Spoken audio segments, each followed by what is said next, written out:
Children are as much part of nature as any tree. Nature की कोई भी चीज, ट्री क्या, you can not plan the growth of a tree. आप उसको लगा देते हैं बच्चे को, अपना दरख्त को, उसके आसपास कुछ लकड़ियाँ लगा देते हैं, कुछ प्रोटेक्शन लगा देते हैं कि कोई खा नहीं जाए, मर नहीं जाए दरख्त, बकरी नहीं खा जाए। जब वो बड़ा हो जाता है तो it grows on its own.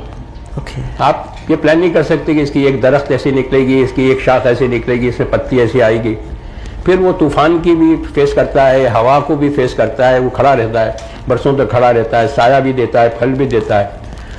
तो exactly children are as much part of nature as trees. You cannot plan the growth of your children. Children are through you.